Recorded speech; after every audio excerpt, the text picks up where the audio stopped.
Hi అండి. Welcome back to my channel AJ blogs. అందరు ఎలా ఉన్నారు? బాగున్నారా? మేమైతే చాలా బాగున్నాము. ఇంకా మీరు కూడా బాగున్నారని అనుకుంటున్నాను. ఈరోజు మన వీడియోలో సంక్రాంతి పండుగకి చేసుకున్న పిండి వంటలు చూపిస్తున్నాను. సంవత్సరం మొత్తంలో ఎప్పుడు చేసినా చేయకపోయినా సంక్రాంతి పండుగకి ఏదో ఒక పిండి వంట చేస్తాము. సో పండగ స్పెషల్గా చేసుకున్న పిండి వంటలను అయితే చూపిస్తున్నాను. ఇక్కడ నేను మా ఇంట్లో చేసుకున్న పిండి వంటలను అయితే చూపిస్తున్నాను. మేము మా ఇంట్లో ఏమేం పిండి వంటలు చేసామంటే సకినాలు, కారం పూస, గారెలు, ఇంకా కరకరలాడే సకినాలు చేసేద్దాం రండి. సకినాల కోసం మేము ఇక్కడ సన్నబియ్యం కాకుండా రేషన్ బియ్యం అయితే తీసుకున్నాము. రేషన్ బియ్యం ఎంత పాతవైతే అంత బాగా వస్తాయి సకినాలు. ఈ బియ్యంని నైట్ శుభ్రంగా కడిగి ఒక 10 నుంచి 15 గంటలు అయితే నానబెట్టుకున్నాను. ఇంకా నెక్స్ట్ డే మార్నింగ్ ఒక కాటన్ క్లాత్లోకి అయితే వేసి నీరంతా అడిసిపోయిన తర్వాత ఇంకా పిండి గిన్నెకి అయితే వేసుకున్నాము. ఇక్కడ మేము 5 కిలోల సకినాల పిండి తీసుకొని చేస్తున్నాము. 5 కిలోల సకినాల పిండికి మేము 1.5 కేజీల నువ్వులైతే వేసుకున్నాము. కాస్త వాము, రుచికి సరిపడా ఉప్పు అయితే వేసుకొని ఒక కాటన్ క్లాత్లో అయితే వేసుకొని అన్నీ కలిసేలా కలుపుకొని అయితే పక్కన పెట్టుకున్నాము. ఇందులోనే కాస్త వాటర్ యాడ్ చేస్తూ కాస్త లూజ్గా కాకుండా గట్టిగా కాకుండా మధ్య రకంగా కలుపుకొని అయితే పక్కన పెట్టుకున్నాము. ఇలా పిండితో గౌరమ్మను చేసుకొని ఇంకా పసుపు కుంకుమ పెట్టుకొని అయితే సకినాలు స్టార్ట్ చేసాము. పిండి ఎక్కువ ఎంతసేపు నానితే సకినాలు అంత బాగా వస్తాయి అన్నట్టు మీలో ఎంతమందికి సకినాలు పోయొచ్చో కామెంట్ చేయండి. నాకు స్టార్టింగ్లో సకినాలు అసలు పోయడమే రాదు. పోసిన ఒక్కో సైజులో వచ్చేది. చాలా నవ్వుకునేదాన్ని. ఇంకా మా అమ్మ అయితే నేర్చుకొని చాలా తిట్టింది. ఇంకా ఇలా సకినాలు అయితే అన్నీ పోసుకున్న తర్వాత సకినాలు కొంచెం తడి ఆరిపోయిన తర్వాత ఇక్కడ మీ దగ్గర ఉండే ఒక స్మూత్ ప్లేట్లో ఇలా తీసుకొని ఒకదానిపై ఒకటి ఇలా సకినప్పలు అయితే వేసుకోండి.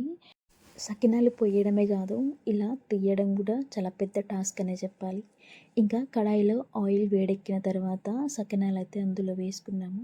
ఇంకా వేసిన వెంటనే తిప్పకుండా కాస్త కాలిన తర్వాత ఇలా తిప్పుతూ ఇలా కాల్చుకోవాలి.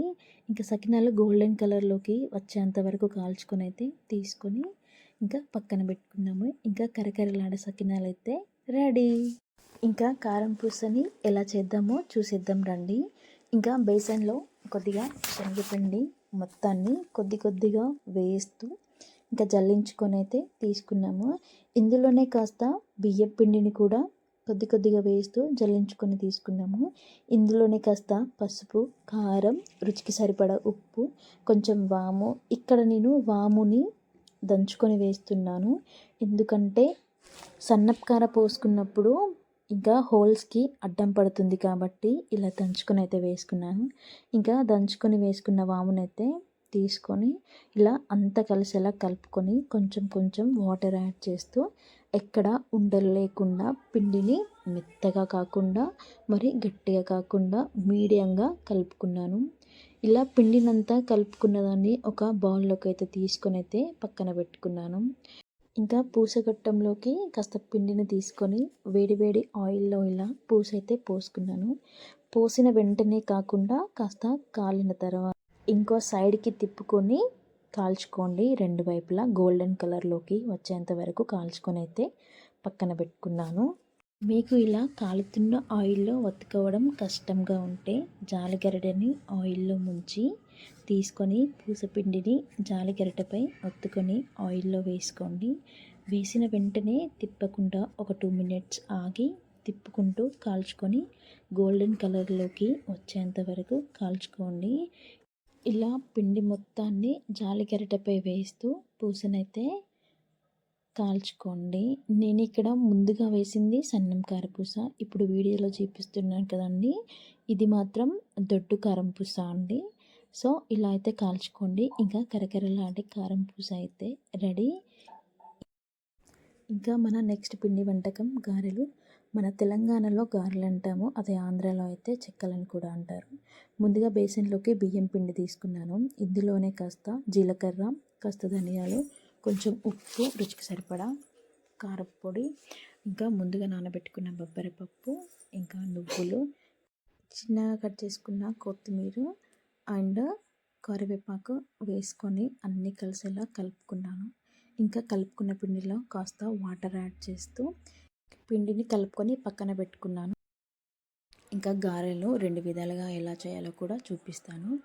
ముందుగా పూరి మిషన్ తీసుకొని మీ దగ్గర ఉండే ఆయిల్ ప్యాకెట్‌ని ఇలా కట్ చేసుకొని, ఇంకా కాస్త ఆయిల్ అయితే అప్లై చేసుకొని, ఒక పిండి ముద్దనైతే పెట్టుకొని ఇలా ఒత్తుకోండి. ఇలా ఒత్తుకున్న గారెనైతే తీసుకొని ఒక కాటన్ క్లాత్‌పై అయితే వేసుకున్నాను.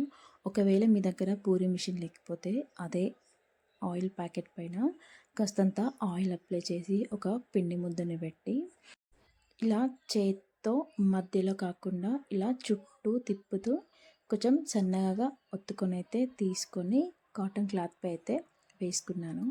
ఇంకా ఇలా గారెలన్నీ ఒత్తుకున్న తర్వాత ఇంకా కడాయిలో ఆయిల్ వేడెక్కిన తర్వాత ఒక్కో గారెని తీసుకుంటూ ఆయిల్లో అయితే వేసుకున్నాను.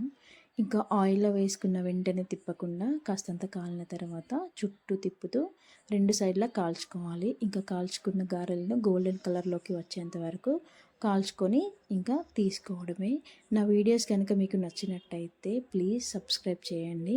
ఇంకా లైక్ చేయడం ద్వారా ఇంకా కాస్త మందికి వీడియో అనేది రీచ్ అవుతుంది కాబట్టి కొంచెం లైక్ అయితే చేయండి అండ్ సబ్స్క్రైబ్ కూడా చేసుకోండి. Thanks for watching.